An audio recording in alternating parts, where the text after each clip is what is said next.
This episode of Commish Chat is brought to you by Napper, the official ball and equipment sponsor of the National Ball Hockey League. Whether you're ripping clappers from the blue line or dangling through defenders, Napper has the sticks, gloves, and protective gear to take your game to the next level. Designed for ball hockey players by ball hockey players, Napper delivers unmatched durability, performance, and style on the court. Don't settle for less. Gear up with Napper and own the game. Visit napper.com to check out their latest lineups. Now, back to the show. All right, everybody, welcome back to the NBHL Commish Chat Podcast. I'm NBHL Commissioner Anthony Sanrocco, joined by TJ Janus and Gianni Sanrocco as we take you through what's been going on over the past 2 weeks. Fellas, how we doing? Excellent. Yeah, it feels good getting in a consistent podcast here. Yeah, I know. Oh, also, Rosie is here. True. You didn't intro her. Happy to have our special guest back. I feel bad I didn't Rosie introduce her. Sanrocco? Yeah. Yeah. Well, at the vet, she got Kelly's last name. Oh, That's how But once we're married, I guess we'll have to okay. do the legal paperwork to get her switched over. that's But- how Lily was too. Megan filled out the paperwork, so she was Lily Glenning for a little bit. And you switched her over? Probably. I heard it's like months of paperwork. Like it's a big process. Yeah, it's more than the actual marriage paperwork, I hear. Jeez. All right. Well, you might stay as a Jutras. Okay, Rosie. Yeah, I mean, we've had back-to-back, like 2 weeks ago was our biggest weekend ever with over 100 games up until this past weekend, which was then became our biggest weekend ever with, it was like 123 games it actually played because DC got rained out. Otherwise, everyone else played. But it's been a little chaotic. I feel quite exhausted, honestly, especially after what we just did in Jersey last weekend, G, where we were Oh my Friday, god. Saturday, Sunday, all day. Yeah. Yeah, that might be the longest weekend in my NBHL history. Just because it was Outside of a tournament. outside of tournament Yeah. weekend. But I mean, Yeah. like sandwiching between two super long weeks of games, and Friday night we had 2 games in Egg Harbor, which is like a good 45 minutes to an hour from us. Yep. Saturday we had games all day for Tier 3 tournament style. And then Sunday we had games all day because we had Bermuda in town, and we also had the Fury coming for their 4-game weekend. So And also on Saturday, we had Tier 1 games at the other rink, so I had to go to the other rink. that's right, you were going. And then after that, we had our garage beer night. So we had that too. So Yeah, it was... A But Garage Beer Night jam-packed was weekend. fun. Yes, it was. Yeah, garage night was really cool. But yeah, busy, in a good way. I mean, it's great to see, like, the growth of this is crazy. Like, if we told ourselves we were going to have 125 games in a weekend a couple years ago, I think we would have threw up. We would have Yeah. been like, Well, that's not possible. Yeah. The first year we had 76 teams, right? Yeah. So I think we usually say like we average like 6.5 games a team during a year, roughly. When we do the math, I The mean, math, they're playing 12 games. So that was around 10 to 12 games, but 500 games that first year that we played. yeah. So these past 2 weekends is half of the entire first year of the NBHL in terms of games played. Yeah, that's crazy. Wow. It's been a lot, but this weekend, I mean, you'll be hearing this post Father's Day weekend, but Father's Day weekend, we're pretty light. We only have one division, I think, playing on Father's Day. And then we've got a couple of divisions going Saturday. We've got our crossover weekend coming up with Jersey and Philly will be playing each other in Tier 2. And just a little bit lighter. So we can regroup for a second and then really start prepping for playoffs and really hitting the home stretch where we start getting teams clinched for the championships. Yeah. It's that time of year where we got to start thinking about the tournament and getting that ready and, getting banners and jerseys and all that kind of stuff. So it'll be here before we know it. Yep. But yeah, a couple quick hits here. TickPick. Our TickPick code is officially out. Code is NBHL15. Get $15 off an order of $99 or more for first-time users in the app. So download the TickPick app. Use our code NBHL15.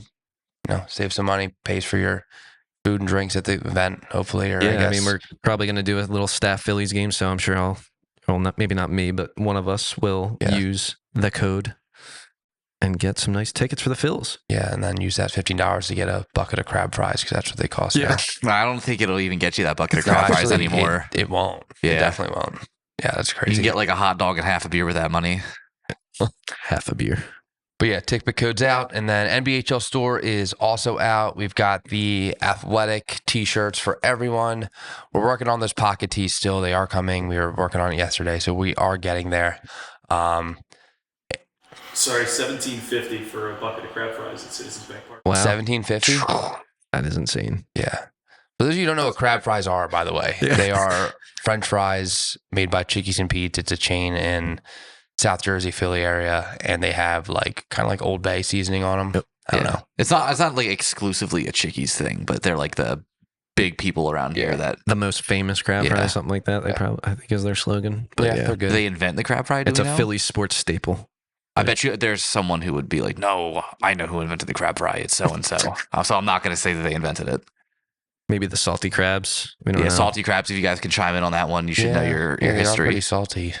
It's actually funny. Speaking of the salty crabs, the post we did where it was like the emojis with guess the team. I saw they commented like, I can't believe the salty crabs wasn't on here, and I was like, that's a good one. That would have been too. I think that would have been too easy. Right? Yeah, too easy. Yeah, we got to do another one at some point. Yeah, we'll do more of those. That was a pretty good post. We also have new NBHL hats that are up on the store, or should be up on the store, that we are all wearing right now. They're Napper on the back. Yep. Thank you, Napper. Yes, beautiful. Probably our best hats. NBHL logo's got a little, what do they call that? Embroidered, 3D embroidery or something like that. Probably our best hat. Yep. they fit nice too. I like how it feels on my head. It's tough for me to find hats these days with all the hair. So, there's been a couple of NBHL hats that I liked at the time that we got them. Yeah. And then now I can't wear them anymore. So I just sweat through every single one. I can actually wear an NBHL hat now. It's nice. But yeah, so those will be on the store if they're not already. Relatively limited supply. So get them when you can, but we'll have them, if supplies last, we'll have them for sale at our NBHL championships and stuff as well. You want to talk Garage Beer Night before we get into any of the teams or anything? But so we had our first night for Garage Beer. We went to a bar called Skeeter's in South Jersey. They loaded up on Garage for the night, had specials for Garage Beer. We had some giveaways for people, and we basically just got people from the Jersey division out and drank some beer, had some food, hung out, and promoted Garage a little bit. But it was nice. Cool. It was nice, especially because we had Declan in the area. He was down for some other work, but stopped by for Garage Beer Night, which was nice to catch up with Declan Moffat, if you don't know who we're talking about. But I thought it was fun. We had a good group. Garage beers were flowing. I almost entered I did enter a private party and got a wristband, but I didn't take advantage of the free beers or whatever. But so I was a little confused. But Garage beers are great. Yeah, I mean, it seemed like we didn't force anyone to drink Garage beers. We were kind of like, hey, this is Garage Beer Night. You should drink Garage beers. I don't think I saw anyone with any other kind of beer in their hand. No, there was a couple of like trash cans in our area that I felt like I saw were just filled to the brim with Garage beers. Yeah, beer pyramid. Yeah, the beer pyramid. Whose table was that? That was the Avengers table. Yeah, Chulo. Yeah. The Long Island guys were there, so it's a good mix. Yeah, it was a good crew. It was a good just opportunity to hang out with people outside of the rink, and honestly, pretty much exclusively talked ball. Yeah, basically. It was a good, it was fun. It was a good time. Got a lot of people together. Got to talk to people that I don't usually talk to at the rink sometimes. So it was a good opportunity. It was fun. But we're going to be doing more of those. So if you are in an area where you're like, oh, we should have one of those happy hours, and you feel confident we get people out there, it'd be a good time, let us know, because we are open to that. We've got a couple that we're starting to plan right now, but we have, we'd like to do as many as we can, honestly. So if you're interested, we can bring it to your area. Just DM us, email us, however you want to contact us, let us know, and we'll try to make it happen. Final note on Garage Beer Night is that Sienna, our social media, manager, did not attend to her hometown bar, I know. Skeeter's, which was a real disappointment. We missed you. It was the most Sienna NBHL night we've ever had, and she wasn't there. Crazy. What was she? She was at some in country Myrtle concert. Beach or something like that. Yeah, it was a decent excuse, but we'll get her on the next one. Yeah. Yeah, we got Declan there too. It's crazy. Yeah. But yeah, we social media stuff. We had to put out our annual suspension post which we should have honestly gone through the comments and just like talked about some of the things that people say, because it is just incredibly unreasonable. Like someone made a comment like bragging about suspensions is genuinely insane, and it's like, we're not bragging. Like, we don't like this. Like there's no part of this that brings us happiness, but like we have to inform and we have to do it. Yeah, someone's like, you're bragging about how many players were suspended in so many games. It's like, no, we're just providing the information so you're aware of, what's happening around the league. And, these are the offenses that are, going to get you suspended. So don't do them. I feel like a lot of the chatter about that post, like, I feel like people are lumping us in with like how professional sports suspensions work, and like kind of trying to compare us like, oh, like you can do this and that in the NHL or the NBA. But like, this is at the end of the day an amateur league. People have to go to work on Monday. You can't be out there swinging sticks and throwing punches. Like we got to keep the players safe.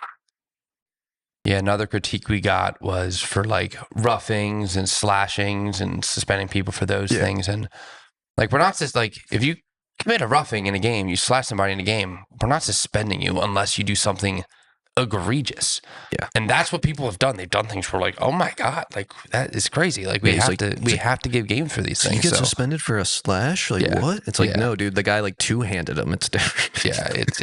It was like an attempt to injure type slash. Like there's a clear difference between, giving someone a little whack across the shins or across the stick versus, looking like they're trying to hurt somebody. Yeah.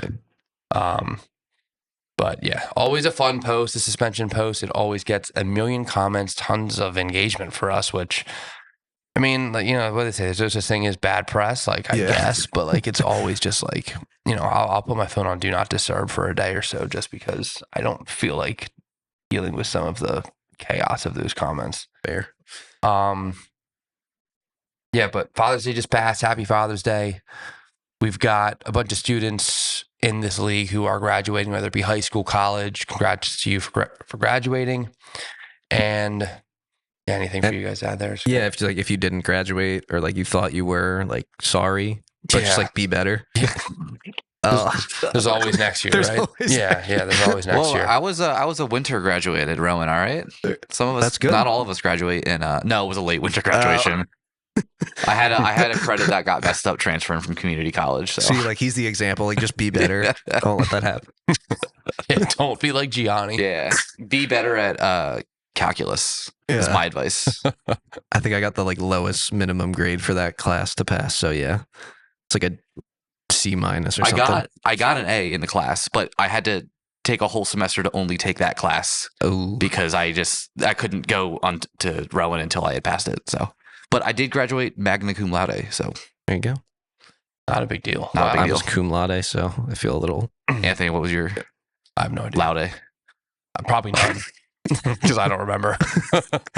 So getting into Elite, we just announced the Elite captains for the teams. Touching on the men's captains, we have Joe Malillo for the Apollo, J.D. Dutney for the Comets, Steve Gregory for the Greyhounds, Nick Carter for the Mariners.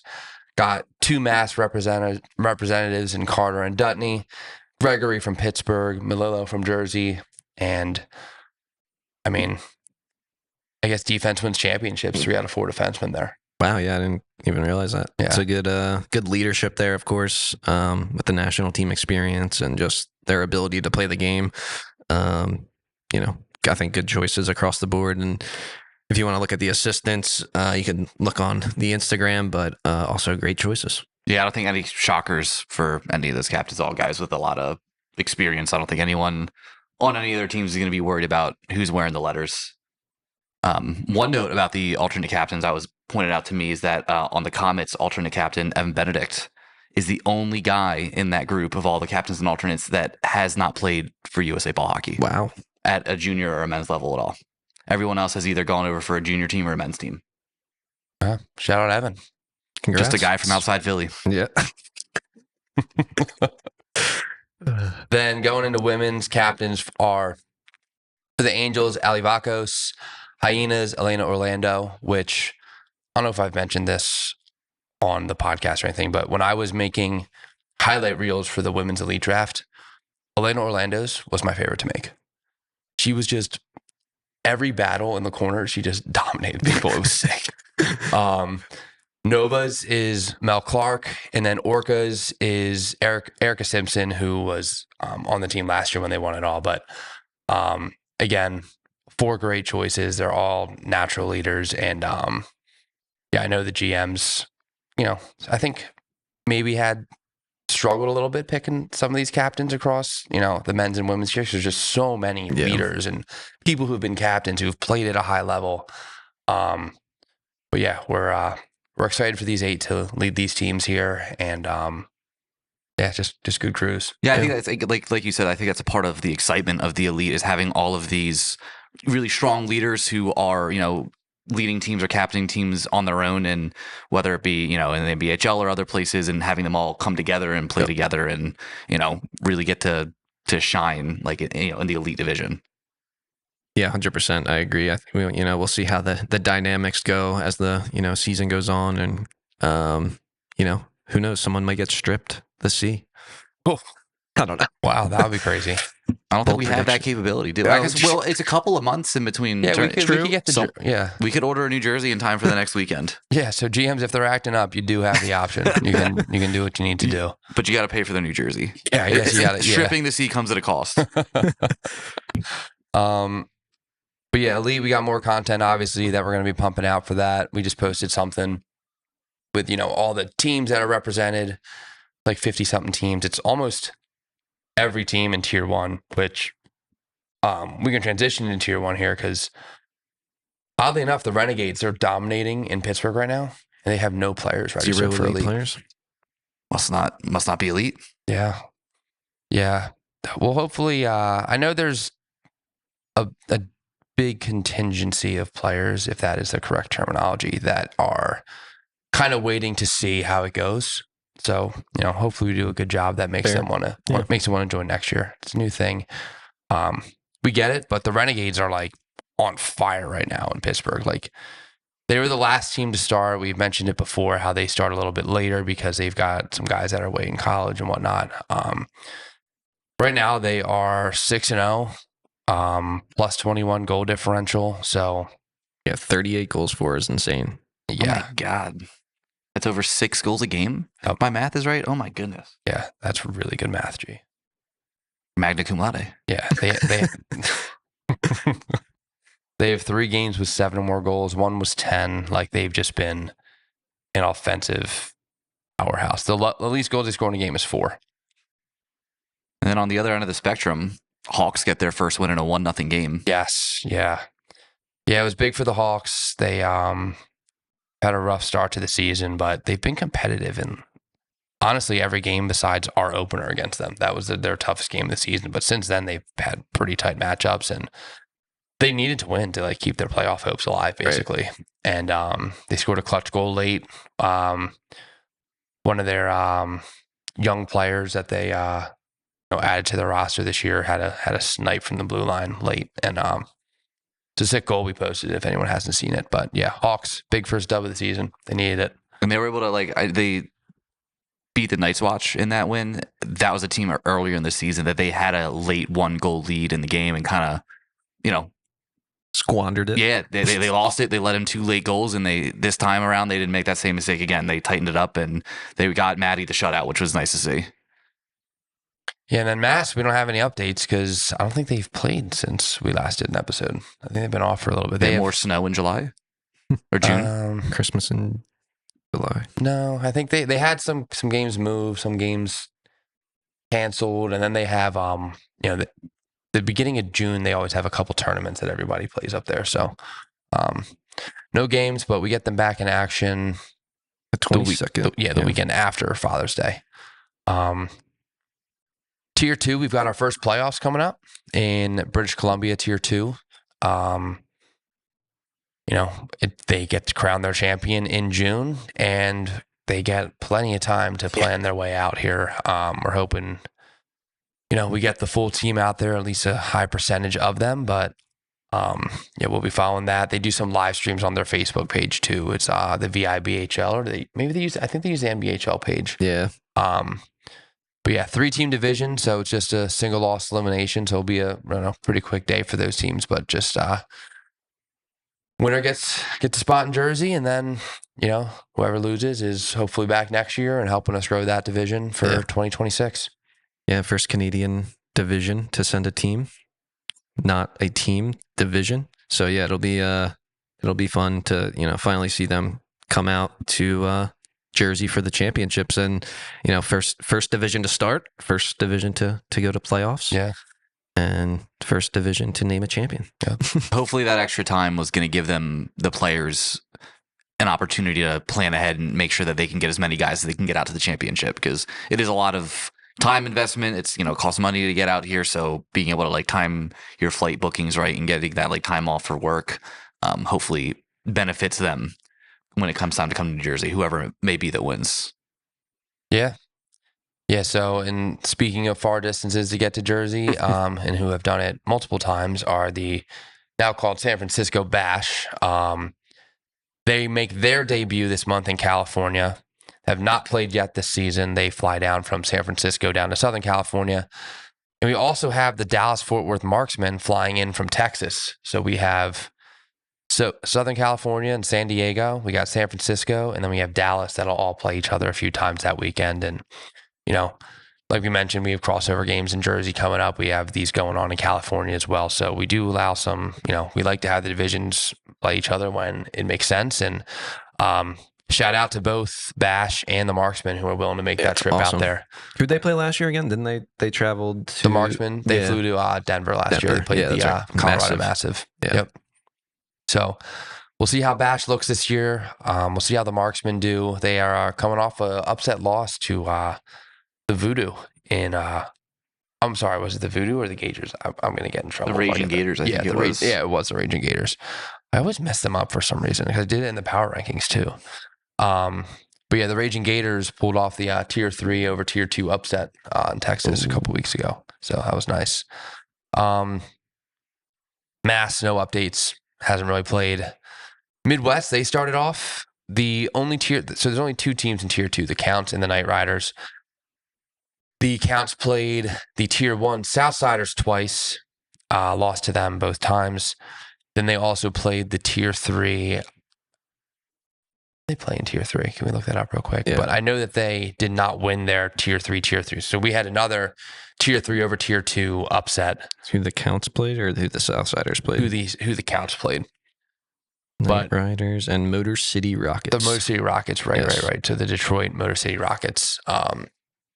So Counts, they've been undefeated regular season the first 2 years they're in the league. So that's their first ever regular season losses they've had. So they're traveling a little bit further this year. It's tough to get bodies out there. So they've got some adjustments to make. But they're a very good squad. We're waiting for the Night Riders to join them in Tier 2 in a couple weeks in Detroit.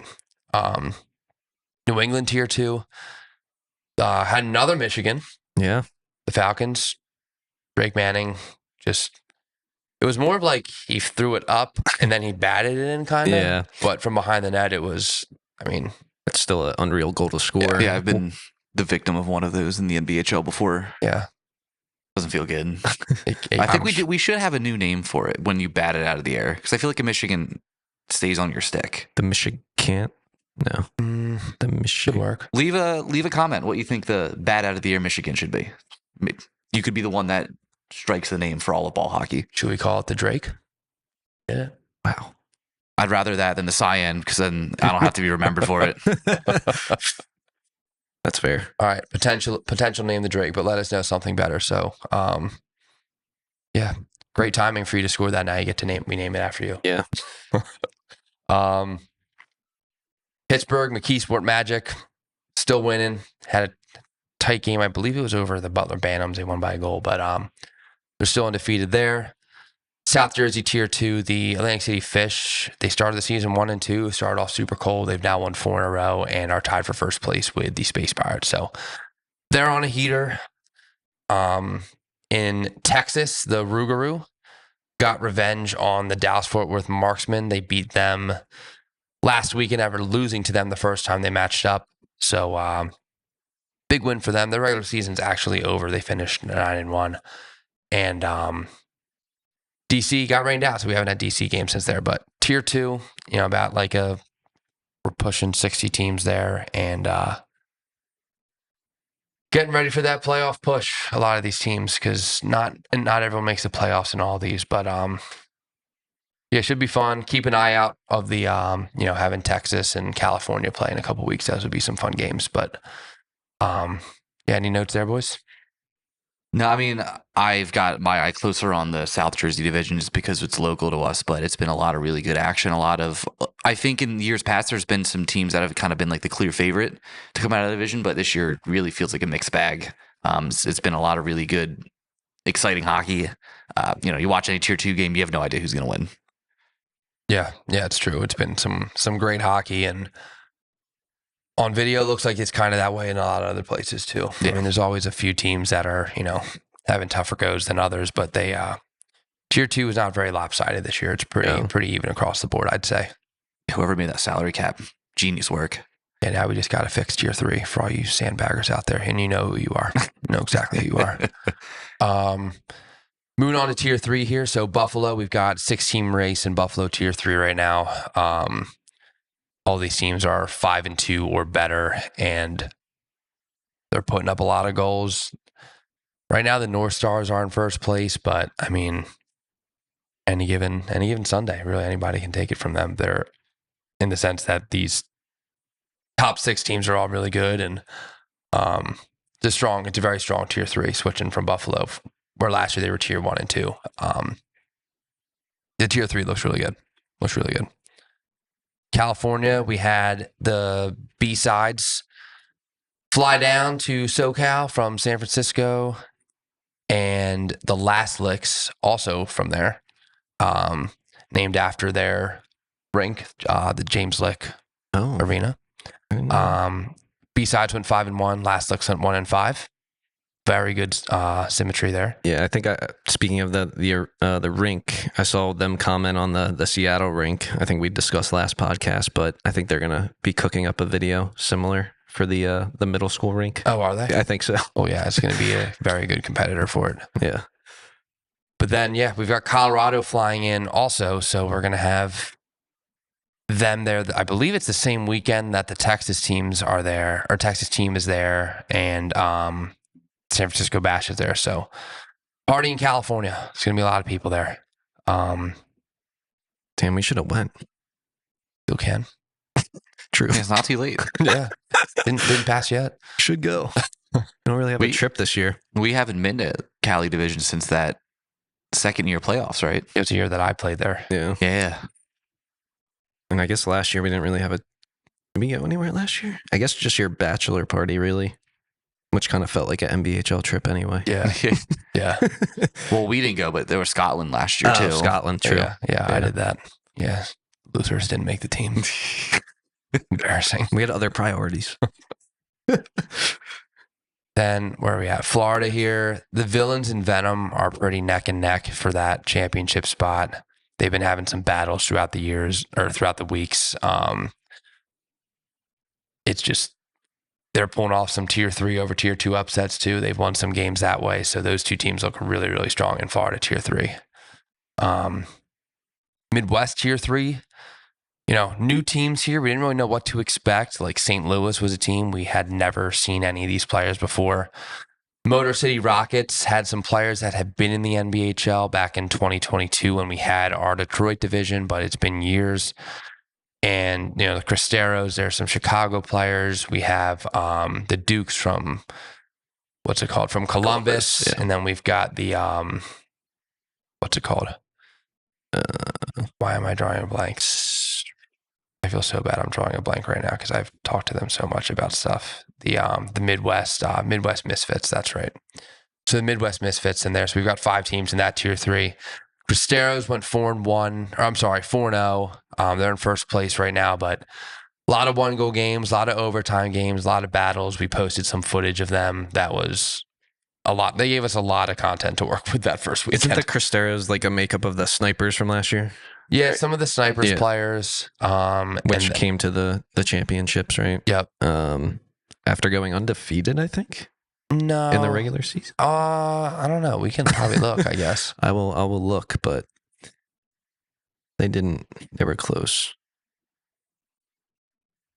Yeah, they went 8 or 9-1, 9-1 last year. Yeah, so they got some players from the Snipers, some other younger players. They're definitely one of the younger teams in the league. But yeah, they had a really good debut. So we'll see these again. Like I said, we'll see these teams play again in Detroit in a couple weeks. So Chicago first, back to Detroit, or Chicago to first, then to Detroit, and then back to Chicago for their championship. So 3 total weekends for them. Had another Tier 2 over Tier 3 upset in New England with the Rebels pulling off one over the Lopses. Thoughts? To Gianni? I mean, just like no surprise there, I guess, Lobs is just not getting it done. Yeah. No surprise there. I think that is all that needs to be said. Yeah, that's about... Well, I'm just confirming that here. Let's make sure. Yeah, it was. They lost 4-1. You don't have to confirm. Before he gets rips to shred. Yeah. That would look really bad if I said that and then they won the game. Yeah. Carolina Tier 3, we've got the Red Wolves dominating. They're undefeated and in first place. The Salty Crabs, defending champs, are in 5th place right now, so they've got a little ways to go till they can get to the top, but very competitive Carolina Tier 3 division. We've got 7 teams there now, which is great growth there. Georgia Tier 3, they have not played since we last did a podcast. However, the Dirty Birds look really, really good.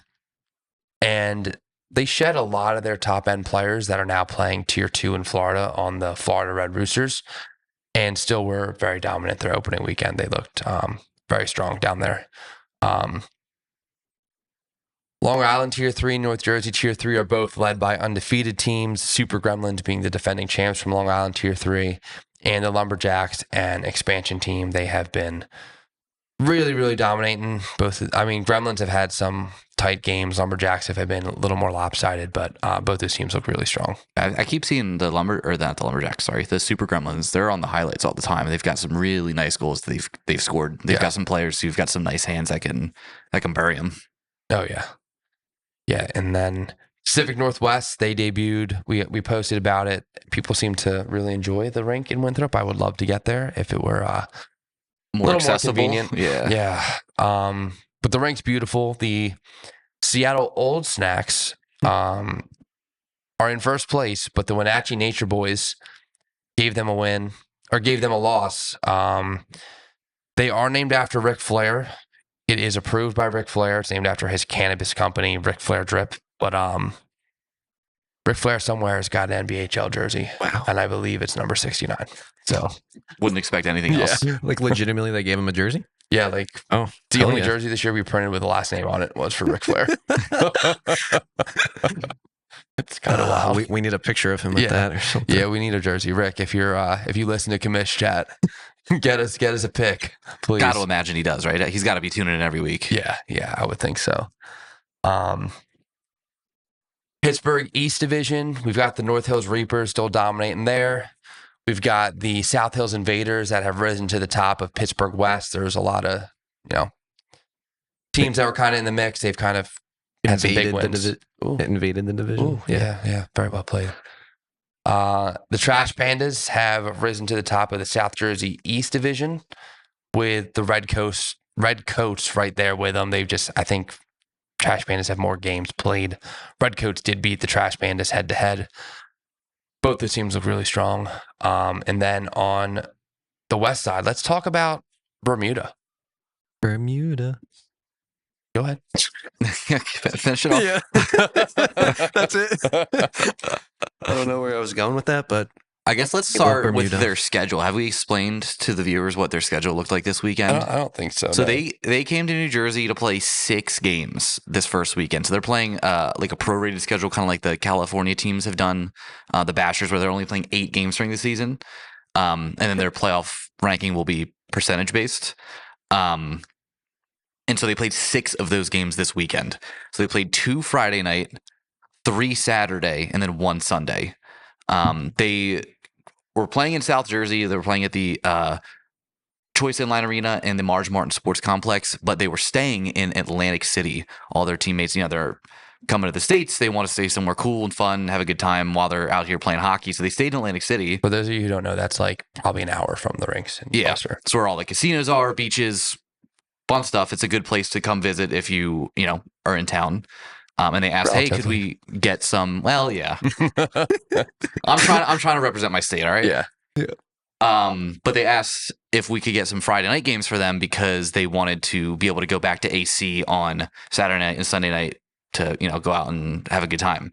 And I told them I could do them one better and get 2 games down the shore. There are rinks in Egg Harbor, which is maybe about 20, 30 minutes from Atlantic City.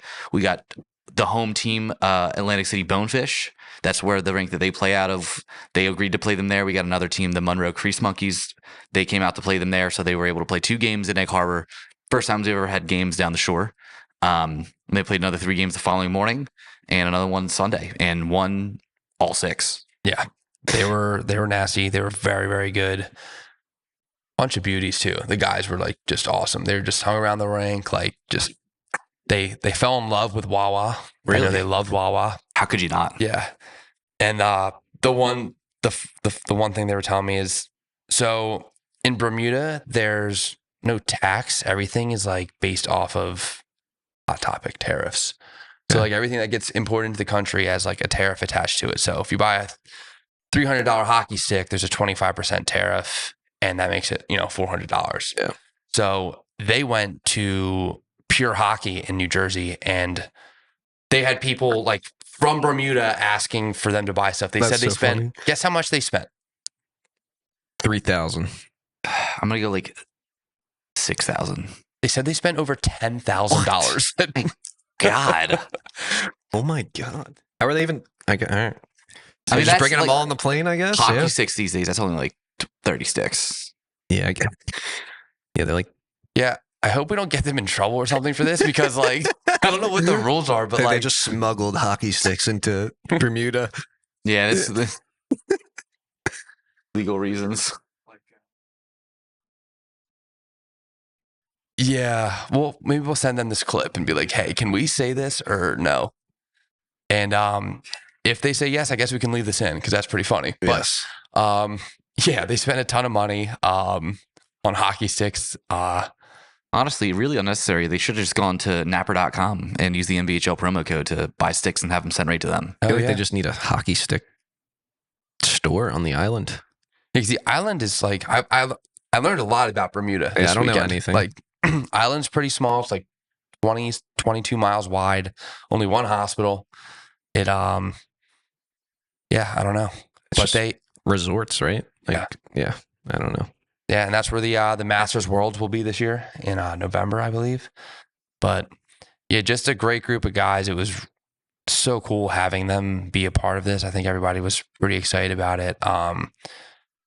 Their skill level was obviously very good. They had a handful of guys that had played for the national team, and then they have a league with like 100 players there. So they have it's a lot of people that are whether they're Canadians or Americans that now live in Bermuda that play, but there are some people from Bermuda that play on that team. Yeah, that are. There's one guy I know that played this weekend that was born and raised in Bermuda and started playing hockey and came here to play. So the interesting note too about the island is I was talking to them because they're all a lot of Canadian guys that have moved there, and I was like, "Do you guys have anywhere that you can play ice hockey?" And no, there's not a single ice hockey rink on the island. Ball hockey is their only option. Wow, so this is probably the biggest team in Bermuda in like any sport. I don't know. Like the most popular. I don't know. We were live streaming the games. We did get a decent amount of viewers on the Bermuda games. A lot of home team fans tuning in. All right, Bermuda, a bunch of diehards, I guess, out there. We got to fly the whole country in next time. Get them a couple teams. Be happy to have them. If they had like 4 rinks, yeah, I would love to host an event there. Our mom always is like dying for us to go play in a tournament in Bermuda. She's like, if you go to Bermuda, I'm coming with you. I want to. The rink is like right on the water. It's beautiful, but I've never had the opportunity to go myself. Maybe in 8 years, I can play Masters. True. Don't sell yourself short, G. You never know. We might have Elite there one weekend. Imagine, yeah, sign up for Elite. Also, go get your passport, please. Yeah. But yeah, Bermuda had a very dominant weekend. They've got some guys that can play. One guy on their team, wore number 69 because he is 69 years old. Wow. Their goalie was in his 60s. Like, they had some players that were a lot older that could still run, still play. Like, it was impressive. Can you confirm that he's 69 years old? No, that's what they said. He said he changes his number every single year. So every year, whatever age he is, that's the number that he That's wears. sick, actually. Yeah. And we've hit our quota on 69 jokes for the year. We're done. Yeah, we're done. We're done. Yeah, so Bermuda and the Moonshiners are both 1-2. Moonshiners are undefeated, so they'll play Bermuda their second weekend, which Bermuda comes back for the playoff weekend. They'll play 2 games Friday night, and then playoffs are single loss elimination on Saturday. One of those games Friday night will be against the Moonshiners, so someone will not go into the playoffs undefeated here. But yeah, the Bermuda Triangle. Thank you for making the trip. Yeah, we really appreciate it. That was such a cool thing. My friends that are like not in the ball hockey scene, I explained this to them and they're like, "What? Yeah. Like, how did this happen?" Remember, there's like, are they like real Bermudans or like, is it just a bunch of, Americans and Canadians? I was like, it's a mix, I think, And I had people say to me like, "You guys just let a New Jersey team say they're from Bermuda," and I'm like, "No, like they're from Bermuda." It's like, technical difficulties. God. Oh no, oh my God, is Rosie gonna be okay? Rosie, hey, I forgot gotta Rosie light was out. here. Holy crap. We will go to intermission here on the podcast. Then last note in Tier 3 is, we touched on it before, but just wanted to give the Raging Gators another shout out for beating the Tier 2 marksmen there. Them and the Voodoo, looks like they're competing for the number 1 spot for Tier 3 once they meet up again. But yeah, that was a huge win for them. They had their starting goalie actually got hurt that game, and they subbed in one of their runners, a 16-year-old kid who, I'm not sure what his goalie background is, but he kind of came in and shut it down, went to a shootout, and they won. Like, it was Love that. a hell of an effort from the kid. So love to see it. yeah, good for the Gators. Then women's. So women's jersey, we got the Bell Ballers, we got the Outlaws battling out for the number 1 spot. Shout out Sienna on the Outlaws, NBHL rookie this year. Allegedly understands offsides. Yeah. I don't think I believe it, but she says she does now. She has an assist. They're looking very good. She does have an assist. She had her first point last week, but the Outlaws look really good. The Bell Bars look really good. They play again relatively soon, Jersey, but then in Maryland, the Ambush, they went 4-0 to start the season. They just lost 2 in a row last week, and they lost both of their matchups. It's a swing. Yeah, because we were talking about them on the last episode with like their goal output, which was like something absolutely insane, which, I mean, it still is. They still put up a couple goals like in their They have losses, 21 goals for right now. which I think is more than any team had last year. And we can verify that right now. Let's look. But yeah, they, maybe a little bit of reality check the other women's DC team Yes, or that was women's one Maryland more teams. goal than the Dulles Dingoes. Dulles Dingoes. Dulles Dingoes. So yeah, setting records already, game 6, but dropping a couple too. So Pittsburgh, Mad Hatters are 3-0 with 2 goals against since an opening weekend loss. So they are kind of heating up here. And, those women's teams in Pittsburgh are so balanced. They do a great job with the draft. So all their games have been 1 or 2 goal games. They've all been super tight, low scoring affairs. And a little bit of a target on their backs now, but those teams in Pittsburgh women's are very, very strong. Yeah, a couple less games played than the Maryland division, but yeah, 7 goals for is the max for any team right now. And that's the Mad Hatters. So Sorry, we'll probably edit that out. I just burped. was that a burp? We can keep it. No, we'll see. We'll see how it sounds. Then Mass Women's, we have the Watatic Wild still in first place, although they did suffer their first loss of the season to the New England Nightmares, their last weekend of games, which those are also the first 2 ever women's NBHL Cup champions. The Watatic Wild winning the first one in 2022 and the Nightmares in 2023. But Yeah, their numbers are more comparable to what we're seeing in Pittsburgh as opposed to the Maryland women's with a ton of goals. But yeah, Wild still on top in Mass. And then in Legends, we have the Grand Pigeons who have taken the lead. They are affiliated with the Pigeons they are. in Long Island Tier 3. So, TJ, anything to say about that? They don't have a logo, so I like you. I like the Grand Pigeons. Yeah, we did get some critique on social media about not having logos for the Legends. Like, the plan is next year to have logos. It came together quickly, and we wanted people to know what the Legends were at the rink, like the first year. So the first year we did Legends logos. Next year we will have team logos, and we're actually working on getting some design for some teams. I will say it's been killer on some of the labeling video footage and stuff. Yeah, it's been tough. A lot of the time, so for anyone unaware, we, filter all of the videos through us and put them out on YouTube the following Saturday. And, we normally were just getting unlabeled footage that we kind of have to figure out what's what. And a lot of the time we are using the colors and logos to determine what the matchups are, which is every single game is just Legends logo versus Legends logo. It's tough. It's tough. And jersey specifically is tough because the one team is the Dark Avengers and they wear black, but then there's a team called the Grey Knights and they wear red. Yeah. So it's just it's just a little confusing. Yeah, we just had to build a little bit of a foundation and then, get it off the ground, and sure those guys will, want to have some team identity going forward. Then Pittsburgh, again, scoring at a crazy pace. That seems to be the trend, I guess, in every Pittsburgh division, because Tier 1 is the same way. Well, I guess not women's. Women's is lower scoring.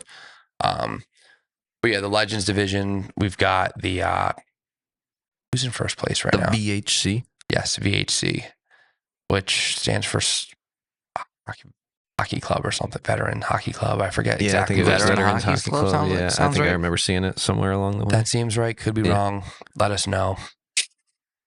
Ric Flair, just let us know if we were right around there. Then in Buffalo, we got the Blitz still at the top over there. And what's it called?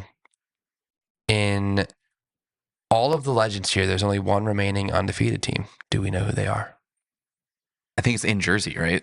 I don't. Is it the I don't know what team it is. I know it's in Jersey. I know someone's undefeated. I just don't know who. The New Jersey Immortals. Wow. Featuring Grubsy, who we did that feature on. He's leading Jersey Legends in points, and it's a good team name. Standings. Not have a loss. Yeah. But that's our summary of divisions. I'm sure we're missing some stuff, and if we didn't mention you, try to win some more, and we will. I got a bit of a fun story to tell on the podcast. When we Friday night, when we went to go to the Bermuda games, it was the same night of Game 2 of the Stanley Cup Finals. And on the way home, I didn't realize I'd gone on overtime. On the way home, you told me oh my God, they're about to go into the double overtime. And I got home. It's late at night, but God, getting killed over here. It's late at night, I'm not going to bed right when I get home. I need to unwind a little bit. So I turn on the game, and it goes double overtime, and I think to myself, Brad Marchand's going to score this goal every single time. Double overtime's got to be Brad Marchand. So I open up my phone, I put $30 on Brad Marchand to score the goal, and he scores that fluky little weird breakaway goal where he doesn't shoot it, but he gets it knocked away. And I'm sitting there standing up and cheering in my living room at 2 a.m. My dog's what is going on? Give a little assist there to Bermuda for coming into town, keeping you up for that, right? Yeah. So I redeemed myself a little bit on my terrible betting acumen. So if you want to bet like that, go to bookies.com/NBHL and use some promo codes to get some free promotions on some of these sites. Yeah, a little bit of redemption for you, I guess. Yeah, got to slowly work my way back up. You have a lot of money to win. It's a lot to make up on the. What were the odds? I put $26 down because we were 26, so lucky number, and I won $390. Oh, I don't know what the odds are off the top of my head off that, but someone else can do the math. Only magna cum laude, not I think it's 50%. Something like that. No, that's not how that works at all. Either it happens or it doesn't. 50%. 50-50. Either you win or you lose. Yeah. That's how every bet is. But yeah, I guess at the end here, questions, Cheech. We got anything good? All here? right, so we posted some questions. We only got a few. From Frank Lazzi, 05. Will we ever see Mitch lace them up for the watch? As in the Knights watch. Mitch Stiles, GM of South Jersey Knights Watch. I guess maybe Atlantic City Roulette 2. I guess maybe Philadelphia Code Red and Philly Tier 2. Used to be involved with Majestic, but I don't think he is. I think he's back. I think he's back in the room there. Oh, he is? For the Majestic. Okay, so guy just runs all these teams, doesn't play. And I will say, so I play in the Philly Ball Hockey League, and Mitch is on my team. He's decent. Yeah. He's a decent player. He has hockey IQ. Yeah. Yeah, he just and his speed is just unbelievable. he's just a rocket out there. I think in the early seasons he was putting himself on the rosters just like he always does, like just in case he needs to step out there. But I think these days he's got these teams to a point where he doesn't need the just in case anymore. Like they're fine. So yeah, maybe absolutely. Probably not for the watch. Maybe you see him in the pink Ponies uniform, but I don't think you'll see him in the black and white anytime soon. No. Our next question is from B. Winnix. He said, "Are you looking for players to interview from the different leagues?" I mean, yeah. Sure. If you want to get interviewed or you have something to share, you can just hit us on social media or probably hit up Declan. Yeah. Imp84. Or fly to New Jersey and come on the podcast. Yeah. Get on set. We're not exactly sure where you play, but yeah, just reach out, get in contact with us and, we'll make sure we can, build some content around whatever you want to do. From Matt Kuglin, are the Redcoats the real deal? Seems it. They're in Tier 3 Jersey. Yeah. Yeah, they're having a really good season. We're going to see how deep they can go in the playoffs. They fell in the semifinals, I think it was last year. So I think they're looking to get their way back up to the top and make their first ever championship appearance. Shout out Owen. Yeah, shout out NBHL staff. And shout out Matt Kuglin, who submitted this too. He had a third period hat trick for them to win the game. Wow. And I heard a rumor that he's a one and done NBHR this year.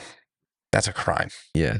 I mean, if he's asking this question, okay, he cares. Yeah, he cares. You're back. Scored a hat trick. Feels a little. He needed this. You know. Yeah. Matt, you're coming back. All right, we'll get you on a squad. And that's it for questions. Anything else before we wrap it up? That's all I got. No, I think we're good. All right. Great podcast, team. Great podcast. You know where to find us: Apple Podcasts, Spotify, YouTube, Commish Chat, and NBHL Podcast. Thanks for watching. Thanks, everybody. Yep. See you next time.